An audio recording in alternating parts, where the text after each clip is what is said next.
L'histoire du prophète Isaïe est l'une des plus puissantes et émouvantes de la tradition biblique. Isaïe, dont le nom signifie au salut du Seigneur, a été l'un des plus grands prophètes d'Israël, appelé à transmettre la parole de Dieu au peuple de Juda et de Jérusalem pendant une période de grands bouleversements et de changements. Isaïe est apparu comme une figure inhabituelle dans une période tumultueuse de l'histoire d'Israël, un moment où la nation s'éloignait de sa foi. Au milieu du chaos, Dieu l'a choisi pour être un phare d'espoir. Doté d'un courage divin, Isaïe n'hésitait pas à proclamer la vérité, faisant face au peuple directement et délivrant des messages qui tranchaient comme des flèches aiguisées. Il exhortait tous à renoncer à leurs égarements et à se réaligner sur la voie divine. Le défi n'était pas petit, c'était comme crier la vérité au milieu d'une foule qui refusait d'écouter. La mission d'Isaïe était claire, ramener Israël à la présence de Dieu. Et il restait inébranlable, même lorsque les circonstances semblaient insurmontables, restant ferme dans la conviction que sa cause était juste. Isaïe, dont le nom signifie « le Seigneur est salut », a été l'un des prophètes les plus connus de l'Ancien Testament. Il a prophétisé en Juda entre les 8e et 7e siècles avant Jésus-Christ et a écrit le livre prophétique le plus long de la Bible. Isaïe était le fils d'Amoz et était marié à une femme appelée la prophétesse, indiquant qu'elle aussi pourrait avoir eu le don de prophétie. Il a eu au moins 2 fils, dont les noms symboliques reflétaient le message de sa prophétie. L'appel d'Isaïe en tant que prophète est l'un des plus extraordinaires enregistrés dans la Bible. Dans une vision du trône de Dieu, il s'est vu devant des séraphins qui proclamaient la sainteté de Dieu. Reconnaissant sa propre péché, Isaïe a été purifié par un séraphin et a accepté l'appel divin pour être le messager de Dieu. L'année de la mort du roi Osia, Isaïe a vécu une vision transformatrice. Un jour qui avait commencé comme tous les autres, il a été soudainement transporté dans une réalité céleste. Il a vu le Seigneur sur un trône élevé, dont la majesté était si immense que la simple queue de sa robe remplissait le temple. Dans cette vision, Isaïe n'était pas seul. Des séraphins ailés entouraient le trône divin, chacun avec 6 ailes, 2 pour couvrir le visage, 2 pour couvrir les pieds et 2 pour voler. Ils proclamaient à l'unisson, « Ô Saint, Saint, Saint est le Seigneur des armées. Toute la terre est remplie de sa gloire. » La force de leur voix était telle qu'elle faisait trembler les fondations et remplissait le temple de fumée. Confronté à une telle sainteté, Isaïe a ressenti le poids de ses erreurs. « Je suis perdu, se lamentait-il, car je suis un homme aux lèvres impures, vivant parmi un peuple de même condition. Pourtant, mes yeux ont vu le roi, le Seigneur des armées. » Dans sa vulnérabilité, Isaïe n'a pas trouvé de condamnation, mais plutôt de purification. Un séraphin s'est approché avec une braise ardente, retiré de l'autel avec une pince, et a touché ses lèvres, symbolisant la purge de ses iniquités et le préparant à la mission divine à venir. La braise céleste a touché les lèvres d'Isaïe, et avec elle, une voix a proclamé « Maintenant que cela a touché tes lèvres, ta transgression a été enlevée, et ton péché, pardonné. » En un instant de purification divine, Isaïe a été consacré, prêt à embarquer dans la mission que le destin lui avait réservée. Devant lui, la voix du Seigneur a retenti, une question qui traversait les cieux. « Et qui enverrai-je ? Qui ira pour nous ?» Isaïe, maintenant transformé par la vision et la grâce, a répondu avec conviction. Me voici, envoie-moi. Ainsi a commencé l'Odyssée d'Isaïe en tant que prophète, chargé de porter la parole divine au peuple de Juda, une mission qui exigerait son entière dévotion et le placerait au centre de la narration sacrée. Isaïe a été chargé d'un message défi. Il devait parler à un peuple qui, bien qu'écoutant, ne comprendrait pas, et bien que voyant, ne reconnaîtrait pas. Leur cœur deviendrait endurci, leurs oreilles sourdes et leurs yeux aveugles, afin qu'ils ne se retournent pas et ne soient pas guéris. C'était un appel ardu, accompagné d'un avertissement sévère, mais Isaïe l'a accepté avec un courage et une foi inébranlables. Conscient de son rôle de héros du Seigneur, il s'est trouvé face à une tâche colossale. Le Seigneur l'a orienté pour prophétiser non seulement pour Juda, mais aussi contre les nations puissantes qui entouraient ses frontières. Imaginez la scène, un homme, poussé par une foi inébranlable en Dieu, élevant sa voix contre les empires.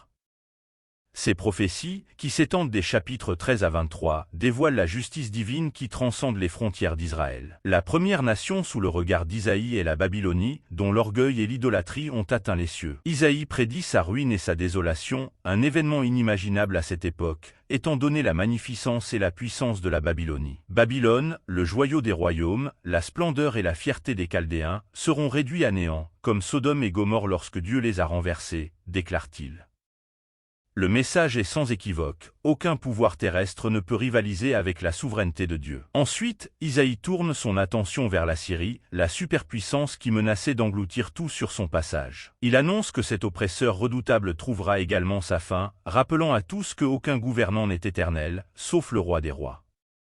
Le Seigneur brisera la verge des méchants, le sceptre des tyrans, prophétise Isaïe, anticipant la chute de cet empire apparemment invincible. Philistie, Moab, Syrie, Éthiopie, Égypte, Édom, Arabie, Jérusalem et Tyr sont également avertis dans ces prophéties. Il commence par un avertissement sévère, ne laissant aucune pierre sur pierre. Isaïe peint un tableau d'un jugement imminent, une tempête sur le point de s'abattre sur Juda à cause de ses transgressions. Des enfants que j'ai élevés et soutenus, mais ils se sont rebellés contre moi. Se lamente le Seigneur à travers Isaïe. Comme un père désolé, Dieu expose l'infidélité de ses enfants, contrastant l'amour divin avec la dure réalité du péché humain. Mais, comme la miséricorde de Dieu est riche, même au milieu des avertissements, Isaïe entrelace des promesses d'espoir et de restauration. « Venez donc, et raisonnons, dit le Seigneur. Même si vos péchés sont comme l'écarlate, ils deviendront blancs comme la neige. Même s'ils sont rouges comme le cramoisi, ils deviendront comme de la laine. » C'est la beauté du message d'Isaïe. Aussi profond que soit l'abîme du péché, la grâce de Dieu est encore plus profonde. Isaïe entrevoit aussi un avenir plein de paix et de justice, un rêve divin pour l'humanité. Il parle d'un temps où les épées seraient transformées en charrues et les lances en faucilles. Il n'y aurait plus d'apprentissage de la guerre, car la connaissance du Seigneur couvrirait la terre comme les eaux couvrent la mer. C'est une vision d'un monde restauré, où le loup et l'agneau coexisteraient en harmonie, un présage du royaume éternel de Dieu. Cependant, Isaïe n'épargne pas les critiques à l'hypocrisie religieuse qui s'était infiltrée dans Juda.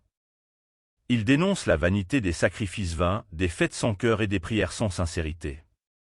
Quand vous étendez vos mains, je cache mes yeux de vous, même quand vous multipliez vos prières, je ne les écoute pas, déclare le Seigneur. Le message est clair, Dieu désire la justice, pas les rituels, la miséricorde, pas les sacrifices. Et ainsi, à travers les paroles d'Isaïe, Dieu tend à nouveau la main à Juda. Il invite son peuple à revenir vers lui, à chercher la justice, à aider l'orphelin et à défendre la veuve. Isaïe révèle que, même face au jugement mérité, la flamme de la restauration brûle vif, car dans le cœur de Dieu, il y a toujours une place pour la réconciliation. En des temps de grandes tensions et d'incertitudes, le royaume de Juda se trouvait au bord d'une crise sans précédent. L'ombre de la Syrie, sous la direction impitoyable de Sargon et, plus tard, de Sénachrib, planait sur la terre comme un nuage orageux, menaçant de s'effondrer.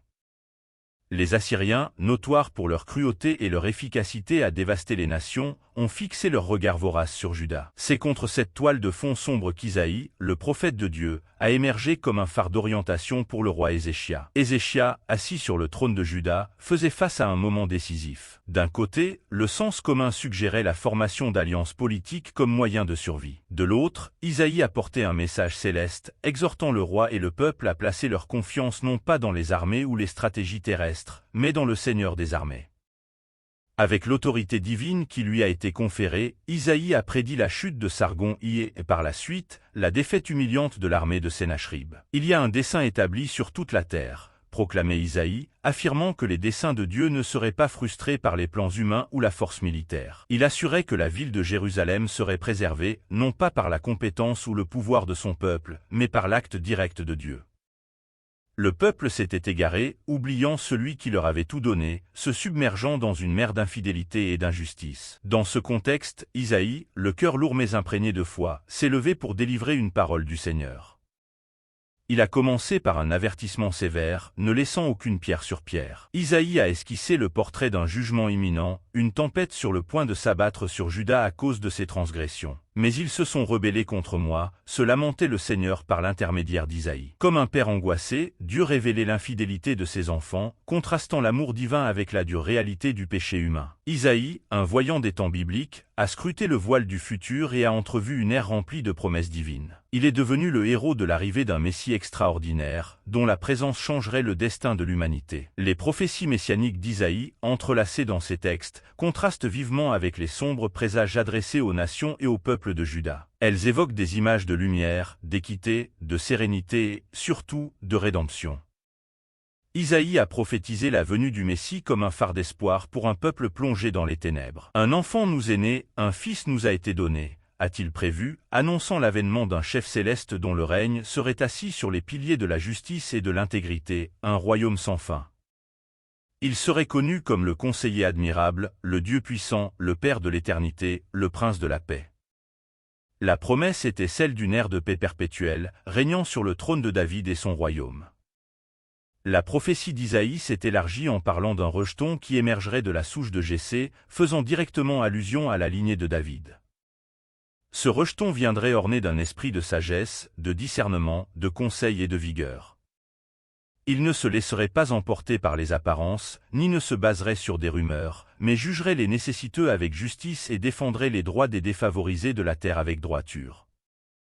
Sous sa direction, prédateurs et proies coexisteraient en paix, et toute la création témoignerait d'une harmonie idyllique. Isaïe a également discuté du serviteur du Seigneur, un leitmotiv qui traverse ses écrits. Ce serviteur serait un luminaire pour les peuples, quelqu'un qui restaurerait la vue aux aveugles, libérerait les prisonniers des cellules et apporterait la lumière à ceux qui sont plongés dans les ténèbres. Le point culminant de la description de ce serviteur souffrant est l'un des passages les plus poignants et profonds de l'Ancien Testament, où Isaïe dépeint le serviteur comme méprisé et rejeté, un homme de douleur, intime de la souffrance. Il serait affligé par nos erreurs, écrasé par nos méchancetés. Le châtiment qui nous apporterait la paix retomberait sur lui, et par ses blessures nous atteindrions la guérison. Dans les révélations accordées à Isaïe, il est transporté au-delà de son époque, traversant les siècles jusqu'au sommet des temps. Il assiste à des événements d'une envergure qui défient la raison, prophétisant sur l'instauration définitive du royaume de Dieu sur terre et l'avènement d'une nouvelle réalité. Ces visions, pleines de symbolisme et d'attente, dessinent un avenir qui attend l'humanité et toute la création, un avenir où prévalent la justice, la paix et la concorde sur le chaos et la ruine. Isaïe parle d'un temps où la terre sera ravagée par l'iniquité, un jugement divin sur la corruption et la violence qui ont souillé la création. Cependant, cette vision apocalyptique n'est pas l'épilogue du récit, mais le prélude à une renaissance extraordinaire et sublime. Isaïe anticipe la formation de nouveaux cieux et d'une nouvelle terre, où les pleurs, le deuil et la douleur seront effacés. Car voici, je crée de nouveaux cieux et une nouvelle terre, et les premières choses ne seront pas rappelées, ni ne viendront plus à l'esprit. Dans la vision renouvelée d'Isaïe, il envisage un monde où l'harmonie règne en maître, un lieu où le loup et l'agneau coexistent pacifiquement et le lion se nourrit de paille comme le bœuf. La violence et la destruction seront des concepts étrangers, et la nature elle-même reflétera la paix et l'harmonie du royaume de Dieu.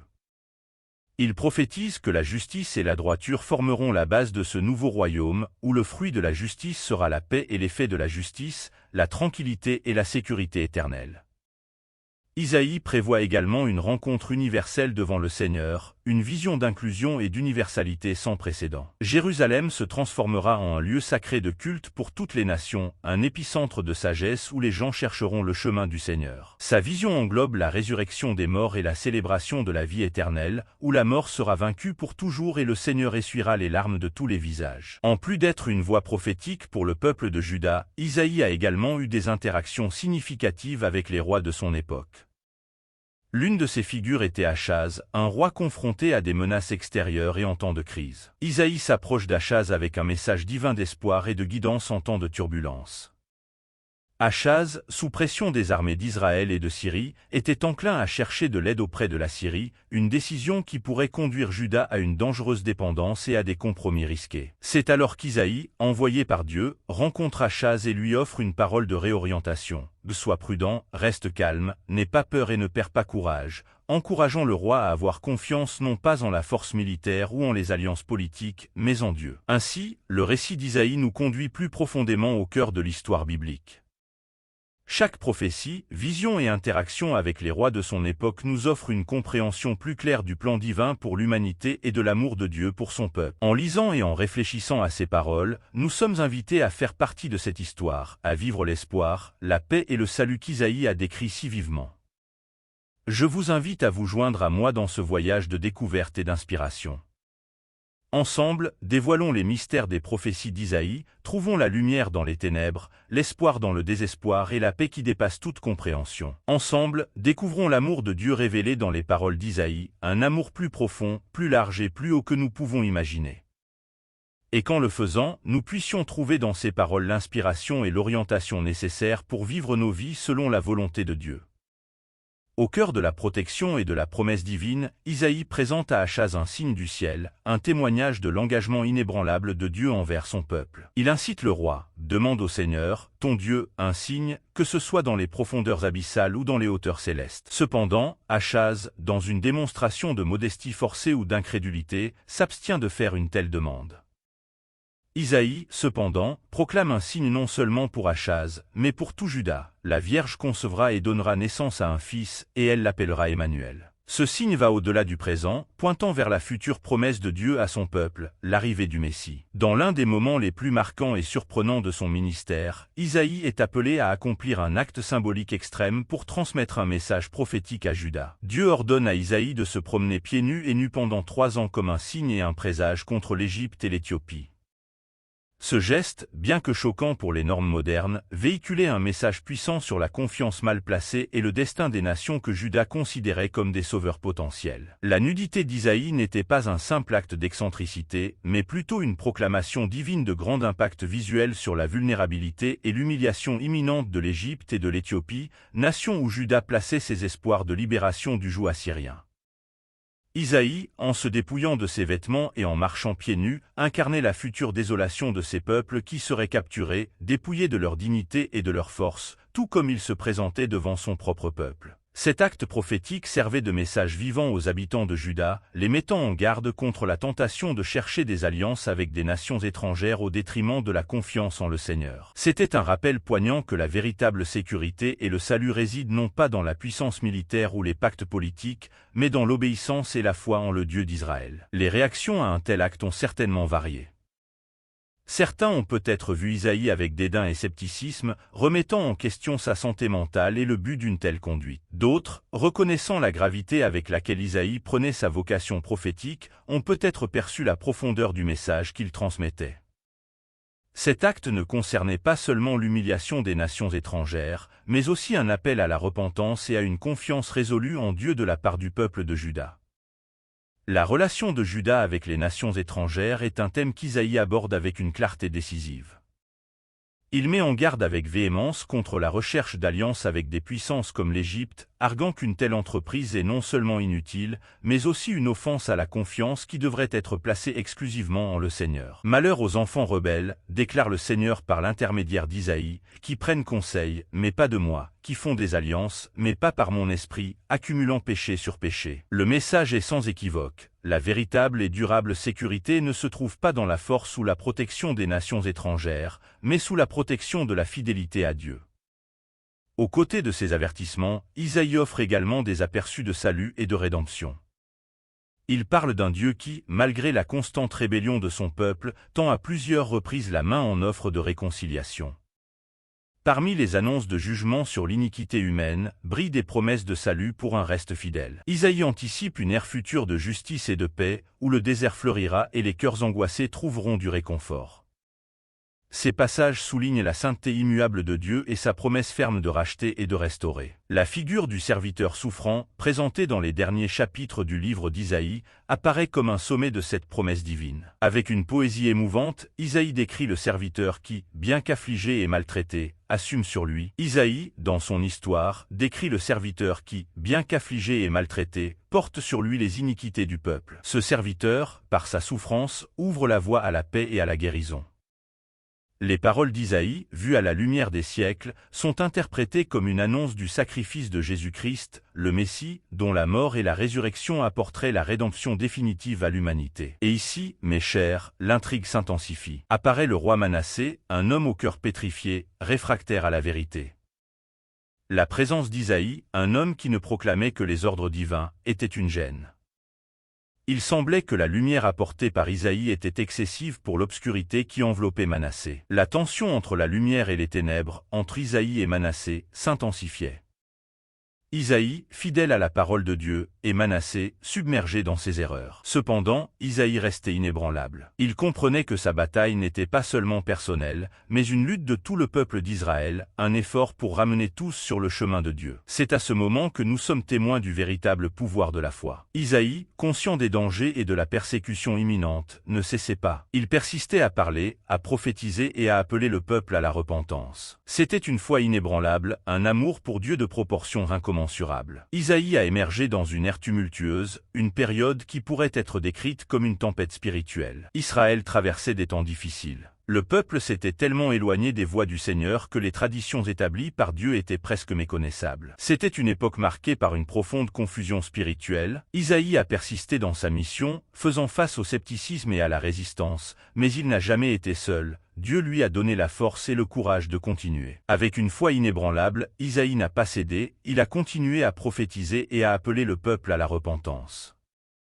La trajectoire d'Isaïe n'est pas seulement une saga de foi et de bravoure, mais aussi une ode à l'amour. L'amour pour Dieu et pour son peuple, un amour si profond qu'Isaïe affronterait n'importe quel défi pour les ramener au Créateur. Cet amour transparaissait dans chaque parole prononcée, dans chaque geste accompli. Isaïe était un homme d'action, il ne se limitait pas aux mots, il agissait. Ses actions, aussi éloquentes que ses paroles, comprenaient la marche pieds nus et nus pendant 3 ans, un acte symbolique chargé de signification prophétique pour Juda. Il était prêt à tout pour transmettre le message divin. Le message d'Isaïe ne se limitait pas au jugement, c'était aussi un message d'espoir. Il prophétisait un avenir de justice et de paix, où le désert fleurirait et les cœurs angoissés trouveraient du réconfort. Il parlait d'un Dieu qui, malgré la constante rébellion du peuple, tendait la main en réconciliation. L'histoire d'Isaïe est une mosaïque de foi, d'amour, d'action et d'espoir, nous inspirant à croire en Dieu, à aimer notre prochain, à agir selon la volonté divine et à nourrir l'espoir d'un avenir meilleur. Elle nous rappelle que, même dans l'adversité, Dieu nous fortifie et nous encourage à avancer. Que la vie d'Isaïe continue à nous inspirer. Sa foi résiliente, son amour inconditionnel, ses actions intrépides et son espérance perpétuelle sont un phare pour nous tous. Que nous apprenions d'Isaïe à avoir foi en Dieu, à aimer notre prochain, à agir avec courage et à garder espoir en un avenir prometteur. Que l'histoire d'Isaïe nous motive et nous défie à vivre selon la volonté de Dieu. Que, comme Isaïe, nous soyons fidèles, aimants, courageux et pleins d'espoir. Et que son histoire résonne dans nos cœurs, nous rappelant l'amour de Dieu, sa fidélité et sa promesse de salut. Amen. Isaïe, face à son plus grand défi, est resté inébranlable. Le prophète, dédié à la diffusion de la parole divine, était à la merci de Manassé, un roi dont le cœur s'était éloigné des voies du Seigneur.